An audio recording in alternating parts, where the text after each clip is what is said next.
जय नारायण नारायण हरे हरे। जय जय नारायण नारायण हरे हरे।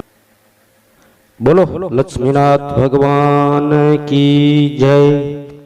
श्री सूत जी बोले, नेमी सारण्य में पूर्व समय में गंगा तट पर महाराज युधिष्ठिर ने जरासंध के वध के लिए राजसूय यज्ञ किया।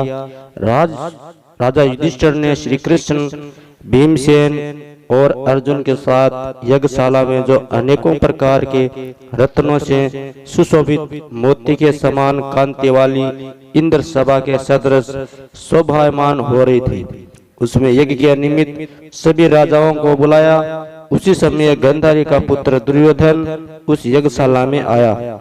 दुर्योधन वहां सूखे आंगन को जल से भरा देख शस्त्रों को उठाकर धीरे धीरे चला। उसे देख द्रौपदी आदि स्त्रियां हंसी और आगे जल के स्थान को सूखा समझकर दुर्योधन चलते हुए जल में गिरा। उस समय संपूर्ण तस्वीराज तथा द्रौपदी आदि स्त्रियों ने दुर्योधन का उपहास किया। यह देख दुर्योधन अत्यंत क्रोधित हो अपने मामा के साथ हस्तिनापुर को चला गया। उस समय शकुनी ने दुर्योधन से मधुर वचन में कहा, हे राजन, आप अपने क्रोध को अपने कार्य के लिए छोड़ दे, क्योंकि जुआ खेलने से आप सारे राज्य को प्राप्त कर सकते हैं। हे राजन, यज्ञ मंडप में चलने के लिए उठिए। ऐसा ही हो कहकर दुर्योधन यज्ञ मंडल में आए। इतने में सभी राजा यज्ञ समाप्त कर अपने अपने देश को चले गए। इसके पश्चात राजा दुर्योधन ने हस्तिनापुर में आकर युधिष्ठिर, भीम, अर्जुन आदि पांडु पुत्रों को बुलाकर जुआ खेलना आरंभ किया। कपट से उनके राज्य को स्वयं हड़प लिया और निरपराधी पांडवों को जीतकर वन में भेज दिया। अब पांडव वन वन घूमने लगे। यह समाचार सुनकर भगवान श्री कृष्ण पांडवों को देखने की इच्छा करके उसके पास वन में पहुंचे। श्री सूत जी बोले, हे ऋषियों, वन में रहने पर दुख से दुर्बल पांडव जगदीश्वर कृष्ण को देख उन्हें प्रणाम करने लगे। युधिष्ठिर बोले, हे जगदीश्वर, परिवार सहित मैं बहुत दुखी हूँ। इस दुख के संघर्ष से मुक्ति का उपाय बताइए। हे भगवान, किस देवता की पूजा से हम अपना राज्य प्राप्त कर सकते हैं, अथवा किस व्रत को करूं जिसे आपके प्रसाद से मेरा हित हो। श्री कृष्ण भगवान बोले, हे युधिष्ठिर, श्री अनंत भगवान का पूजन व्रत पुरुषों तथा स्त्रियों को करना चाहिए। इससे सभी मनोरथों के पूर्ण होने के साथ सब पाप नाश हो जाते हैं। तब युधिष्ठिर बोले, हे श्री कृष्ण जी, आपके कहे हुए ये अनंत भगवान कौन है? क्या शेष नाग है, क्या तक्षक सर्प है, अथवा परमात्मा को अनंत कहते हैं? हे केशव, ये अनंत कौन है? कृपा कर हमें यथार्थ कहिए। श्री कृष्ण भगवान बोले, अनंत रूप मेरा ही है। सूर्योदय आदि ग्रह और ये आत्मा जो कह जाते हैं, वह पल विपल, दिन रात, पक्ष, मास, ऋतु, वर्ष, युग, यह सब काल कहे जाते हैं। जो काल कहे जाते हैं वही अनंत कहा जाता है।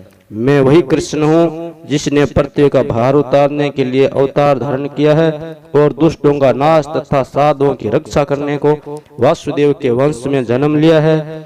आदि मध्य अनंत कृष्ण विष्णु, हरि, शिव, वैकुंठ, सूर्य, चंद्र और सर्वव्यापी ईश्वर तथा सृष्टि जो नाश करने वाली विश्व रूप महाकाल इत्यादि रूपों को मैंने अर्जुन को ज्ञान के लिए दिखलाया था। योगियों के ध्यान करने योग्य है और संसार रूप अनंत जिसमें चतुर्दश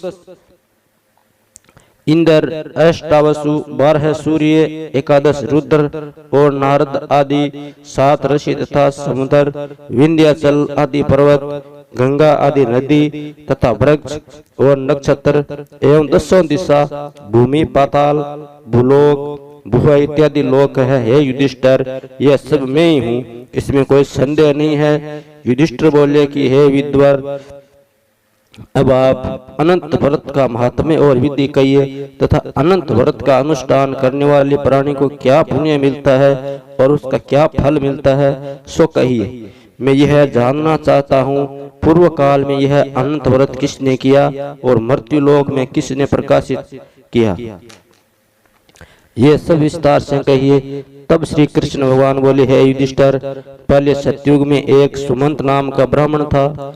उसने वशिष्ठ गोत्र में उत्पन्न भृगु की सुंदर कन्या दीक्षा का वेदोक्त विधि से ब्याह किया।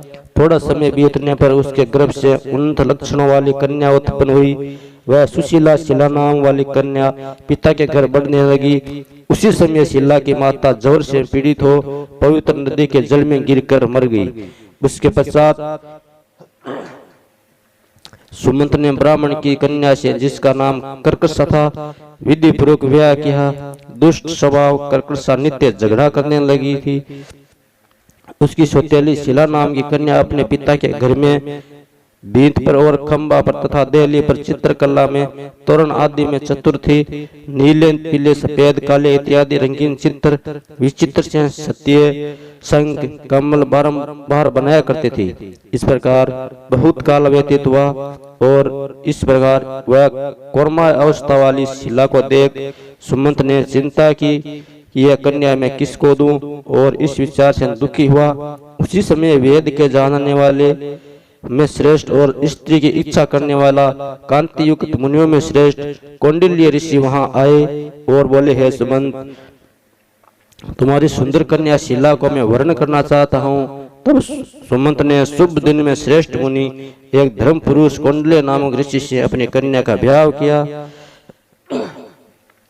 श्री कृष्ण बोले, हे युधिष्ठिर, गृहस्थ सूत्र की कही हुई विधि से विवाह किया। उस समय मांगलिक कार्य किए गए तथा स्त्रियों ने मंगल गान किया। ब्राह्मणों ने स्वस्ति वाचन तथा बंदीजनों ने तुम्हारी जय हो घोष किया। यह ब्याह कर्म संपन्न होने पर अपनी पत्नी कर्कशा से सुमंत बोले, हे प्रिय, दामाद को संतोष के लिए तुम दहेज देना उचित है। ऐसे वचन सुनकर कर्कशा ने क्रुद्ध हो अपने घर के संपूर्ण पदार्थों को एकत्रित कर उन्हें पेटी में बंद कर अपने पिता के घर जाने को कहा और भोजन से बचे हुए पदार्थ मार्ग में भोजन के लिए रख लिए। सुमंत से बोले कि घर में धनादि कुछ भी नहीं है, देख लो। यह युधिष्ठिर ऐसे वचनों को सुनकर वह महा दुखी हुआ। ब्याह के पश्चात कौंडिल्य अपनी पत्नी शिला को रथ में बिठाकर वहां से धीरे धीरे चलने लगा। मार्ग में पुण्य रूपा यमुना नदी को देख उसके किनारे रथ खड़ा कर नित्य कर्म करने को चल दिए। दोपहर को भोजन के समय उसी जमुना तट पर उत्तर शिला ने लाल वस्त्र पहने हुए बहुत सी स्त्रियों को देखा, जो अनंत चतुर्दशी में भक्ति पूर्वक जनार्दन भगवान की पूजा कर रही थी। उन स्त्रियों के समीप जाकर धीरे से पूछा, हे भार्याओं, कृपा कर आप मुझे कहो कि यह आप किसका व्रत कर रही हो और इस व्रत का क्या नाम है। शीलवती सुशीला के ऐसे वचन सुनकर संपूर्ण स्त्रियां बोली, हे शिला, इसका नाम अनंत व्रत है। इस व्रत में अनंत देव की पूजा की जाती है। यह वचन सुन शिला बोली, मैं भी इस उत्तम व्रत को करूं। और स्त्रियों से पूछा, इस व्रत का क्या विधान है और इसमें क्या दान आदि होगा तथा किस देवता की पूजा होती है। उसके यह वचन सुन सब स्त्रियां बोली, हे शिला, अच्छे अन्न का एक शेर मालपुआ बनवावे, जिसमें से आधा भाग ब्राह्मण को दे, आधा आप भोजन करे और कृपणता को त्याग कर शक्ति अनुसार ब्राह्मण को दक्षिणा दे। किसी नदी के किनारे अनंत का पूजन करे, कुत्सा का शेष नाग बांस की टोकरी में स्थापित करे, फिर उस शेष नाग का आवाहन प्राण प्रतिष्ठा करके स्नान करावे और वेदी पर चंदन, पुष्प, धूप, दीप और बहुत प्रकार के नैवेद्य अनेकों प्रकार के पकवानों से उनकी पूजा करे। उस शेष नाग के आगे कुमकुम से रंग कर उसमें 14 गांठ लगाकर उस डोरे का पूजन कर पुरुष अपने दाएं हाथ में और स्त्री अपने बाएं हाथ में बांधते हैं। बांधते समय यह मंत्र पढ़े, हे वासुदेव, इस संसार रूपी सागर में डूबते हुए मेरा उद्धार करे, ऐसा श्री अनंत सूत्र है, इसके लिए मेरा नमस्कार है। तदंतर सूत्र को हाथ में बांधकर अनंत की इस कथा को सुने और संसार रूपी नारायण अनंत का ध्यान करे। हे शिला, इस प्रकार हमने तुमसे इस व्रत का विधान कहा। श्री कृष्ण भगवान बोले, हे युधिष्ठिर, उस शिला ने स्त्रियों के ऐसे वचन सुन अति आनंद को प्राप्त हो हाथ में 14 ग्रंथि युक्त डोरा बांधकर इस व्रत को किया। कार्य के अर्थ जो भोजन दिया गया था आधा ब्राह्मण को खिलाया और शेष आप दोनों ने भोजन कर आनंद से पति के साथ बैलगाड़ी में बैठ घर गई। उस समय से शिला को व्रत का प्रभाव मालूम हुआ। अब अनंत व्रत करने से गौ धन और लक्ष्मी से उसका घर परिपूर्ण हो गया। अतिथि के सत्कार में शिला सदा लगी रहती थी। वह माणिक के श्रवण मोतियों के हारों से सुसज्जित हो गई। देवताओं की स्त्रियों के समान धन पुत्र आदि से युक्त हो, सावित्री के समान पतिव्रता हो, पति के साथ आनंद से रहने लगी। किसी समय उसके पति ने शिला के हाथ में अनंत का डोरा बंधा देखा और पूछा, है शिला, इस डोरे को क्यों धारण किया है? शिला बोली, है स्वामी, जिसके प्रसाद से मनुष्य इस लोक में धन धन्य आदि संपदाओं को पाते हैं, उसी अनंत के डोरे को मैंने धारण किया है। शिला के ये वचन सुनकर उसके पति कौंडिल्य ऋषि ने लक्ष्मी के मध्य से अनंत के डोरे को तोड़ डाला और बोला, यह अनंत कौन है? उस मूढ़ ने डोरे को जलती हुई आग में डाल दिया। तब हाय हाय कर दौड़ती हुई शिला ने अंत सूत्र को अग्नि से निकालकर दूध में डाल दिया। इस कर्मों के फल से कौंडिल्य के सब ऐश्वर्य नष्ट हो गए। चोर उसकी गायें चुरा कर ले गए। आग से उसका घर जल गया। जो जो पदार्थ जिस प्रकार से आया उसी प्रकार से चला गया। अपने स्वजनों से कलह तथा बंधुओं से नित्य प्रति झगड़ा होने लगा। उसी अनंत के डोरे को तोड़ने से घर में दरिद्रता आ गई। भगवान बोले, हे युधिष्ठिर, उससे कोई मनुष्य बोलता भी नहीं था। पीड़ित शरीर से अत्यंत दुखी होकर वह बोला, है शिले, मुझे अकस्मात शोक होने का क्या कारण है? मेरा सब धन नष्ट हो गया है, कोई मुझसे बात नहीं करता और देह में नित्य प्रति पीड़ा होती है। हे शिले, मुझसे क्या अपराध हुआ है और क्या करने से मेरा कल्याण हो सकता है? पति के ऐसे वचन सुनकर शिला बोली, है स्वामी, आपने जो अनंत के डोरे का आक्षेप किया है उसके पाप का यह फल है। हे महाभाग, भविष्य में द्रव्य आदि सब होंगे, परंतु उसके लिए उपाय करो। शिला के वचन सुन वह अति दुखी हो तप करने का संकल्प ले वन में जा आयु लक्षित करके तप का विचार करने लगा कि हे ऐसे जगदीश्वर का अनंत का दर्शन, जिसकी प्रसन्नता से द्रव्य आदि पदार्थ मिलते हैं और उसके हस्तक्षेप से सब पाप नष्ट हो जाते हैं, कहाँ पर मिलेंगे? धन आदि पदार्थ होने के सुख से तथा न होने के दुख से यह विचार करता हुआ वह निर्जन वन में घूमने लगा। वहाँ उसने फलों से संपन्न एक वृक्ष देखा जिसमें कीड़े पड़ गए। यह देख कौंडिल्य ने वृक्ष से पूछा, तेने किसी स्थान में अनंत देव को देखा है? हे सजन, देखा हो तो मुझे बताओ, क्योंकि उन्हें न देखने से मेरे चित्त में बड़ा दुख हो रहा है। यह सुन वृक्ष ने कहा, हे कौंडिल्य, मैंने अनंत को कहीं नहीं देखा। ऐसा उत्तर सुनकर कौंडिल्य ऋषि महादुखी होकर आगे को चले। श्री कृष्ण भगवान बोले, हे युधिष्ठिर, अनंत के दर्शन की लालसा करते हुए ऋषि ने वन में इधर उधर घूमती हुई बछड़ों सहित गायों से पूछा, हे धेनु, तूने अनंत को देखा हो तो बताओ। यह सुन गाय ने कहा, हे द्विज, मैं अनंत को नहीं जानती। आगे चलकर एक बैल को देखा। ऋषि ने उससे भी पूछा, हे गोस्वामी, तुमने अनंत को देखा है? बैल बोला, मैंने अनंत को नहीं देखा है। तब कौंडिल्य ऋषि ने आगे चलकर दो पुष्पकर्णियों को देखा, जिनके कलोल से परस्पर लहरें मिल रही है और कमल कुमुदनी बहुत प्रकार से शोभा दे रही है तथा भ्रमर, हंस, चकवा तथा सारस बगुल जाति के पक्षी क्रीड़ा कर रहे हैं। उस कौंडिल्य ने पुष्पकर्णियों से पूछा, तुम दोनों ने अनंत को देखा है? यह सुनकर पुष्पकर्णियों ने उत्तर दिया, हे द्विज, हमने अनंत को नहीं देखा। आगे चलकर उसने गद्दा तथा हाथी को देखकर उससे पूछा, तुमने अनंत को देखा है? उसने भी संतोषजनक उत्तर नहीं मिलने पर उसकी आशा नष्ट हो जाने से वह वन में बैठ गया। यह युधिष्ठिर, कौंडिल्य जीवन की आशा छोड़कर विहल हो बहुत गर्म श्वास छोड़ता हुआ पृथ्वी पर गिर पड़ा। थोड़े समय में सावधान होने पर, हे अनंत, ऐसा कहते हुए कौंडिल्य ने उठकर संकल्प किया कि प्राणों को छोड़ दूंगा। हे युधिष्ठिर, तब वृक्ष पर मरने के लिए फांसी डाली। तभी अनंत जी प्रत्यक्ष होकर आ गए। ब्राह्मण का रूप धारण कर अनंत ने कहा, हे द्विज, इधर आओ, और उसका दाहिना हाथ पकड़कर पर्वत की गुफा में ले गए। वहां सुंदर स्त्री पुरुषों से युक्त उस ऋषि को अपनी पुरी को दिखाया। वहां पर एक दिव्य सिंहासन पर बैठे और स्वयं शंख चक्र गदा पद्म और गरुड़ सहित विश्व रूप अपने विभूतियों के भेदों से अधिक तेज और कौस्तुभमणि सहित वनमाला धारण किए थे। उन देवताओं के देव जो किसी से न पराजित होने वाले हैं, उन विश्व रूप को कौंडिन्य ऋषि देखकर उनकी स्तुति करने लगा। हे पुंडरीकाक्ष, मैं पापी हूँ, पाप करने वाला पापात्मा हूँ, मैं पाप से उत्पन्न हूँ, आप मेरी रक्षा करें और मेरे पापों को हरे। हे जगदीश, आप मेरा जीवन तथा जन्म दोनों धन्य है। तुम्हारे चरण कमलों पर मेरा मस्तक भ्रमर के समान सरप्रस कर रहा है।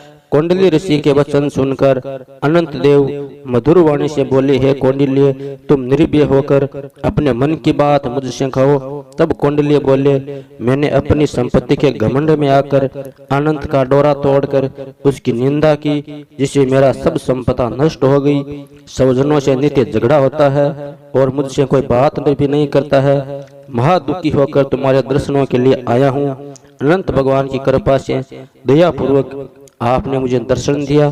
मैंने जो पाप किया है, कृपया उसकी शांति का उपाय मुझे बतलाइए। श्री कृष्ण भगवान बोले, हे युधिष्ठिर, भक्ति से संतुष्ट होकर अनंत देव क्या नहीं देवे। अनंत भगवान बोले, हे कौंडिल्य, विलंब मत कर, अपने घर को जा और चतुर्दश वर्ष तक भक्ति पूर्वक अनंत व्रत कर। तुम सब पापों से छूटकर सिद्धि को प्राप्त करेगा। तेरे पुत्र पौत्र होगे तथा सुखों का उपभोग करेगा। अनंत समय में मेरा स्मरण होगा और निस्संदेह अमर पद को प्राप्त होगा। संपूर्ण लोगों के उपचार के लिए मैं तुमको और भी वर देता हूँ। संपूर्ण विधि से इस व्रत की कथा पढ़ने वाला और शिला के समान इस अनंत का व्रत करने वाला इस व्रत के प्रभाव से जल्दी ही सब पापों से छूटकर परम गति को प्राप्त करेगा। हे कौंडिल्य, तू जिस मार्ग से यहाँ आया है उसी मार्ग से अपने घर को जा। तब कौंडिल्य बोला, हे स्वामी, मैंने वन में घूमते हुए एक आश्चर्य देखा। वह आपसे पूछता हूँ, कृपा कर आप उत्तर दीजिए। वह आम का वृक्ष, गऊ, बेल, कमल आदि से शोभायमान पुष्पकर्णी, गद्दा और हाथी, हे देव, यह सब कौन है? आप इस सूत्रों को वृत्तांत मुझे कहिए। तब अनंत जी बोले, हे कौंडिल्य जी, आम का वृक्ष पूर्व जन्म का विद्वान ब्राह्मण है, जो विद्यार्थियों को विद्या दान नहीं देने के कारण वृक्ष हुआ है। और वह गऊ पृथ्वी है, उसने पूर्व जन्म में बीज को चुराया है। और वह बेल धर्म है, धर्म और अधर्म के कारण वे दोनों पुष्पकर्णी हुई है। वे पूर्व जन्म में कोई ब्राह्मण जाति की दोनों भागिनी थी, जो धर्म करती थी, पर वह परस्पर रहती थी। और उन्होंने ब्राह्मणों, अतिथि और दुर्बल को कुछ भी भोजन आदि पदार्थ नहीं दिया था, याचकों को भी भिक्षा भी नहीं दिया। इस पाप कर्म से परस्पर लहरी और जल एकत्रित होता है। वह गदा क्रोध है, वह हाथी मद है और वह वृक्ष ब्राह्मण है। मैं अनंत हूँ और वह कंदरा संसार है। इस तरह कहकर अनंत भगवान अंतर्ध्यान हो गए। यह चरित्र कौंडिल्य सपन समान देखकर अपने घर आए। श्री कृष्ण भगवान बोले, हे युधिष्ठिर, कौंडिल्य ऋषि ने 14 वर्ष अनंत व्रत किया। अनंत के कहने पर सुख भोग कर अंत में अनंत का स्मरण कर अनंतपुर को गया। हे युधिष्ठिर, इसी प्रकार तुम भी कथा सुनो और 14 वर्ष अनंत भगवान का व्रत करो। जैसे कौंडिल्य ने अनंत भगवान के कहे अनुसार फल प्राप्त किया है, वैसे तुम भी संपूर्ण मनोरथों को प्राप्त करेगा। आख्यान सहित व्रत करने से एक ही वर्ष में मनोरथ पूर्ण होकर फल प्राप्त होता है। हे युधिष्ठिर, यह व्रत मैंने आपको सुनाया है। इस व्रत के करने से मनुष्य सब पापों से छूट जाता है, इसमें संशय नहीं है। जो कथा सुनते हैं वे पापों से छूटकर अनंत लोक को प्राप्त करते हैं।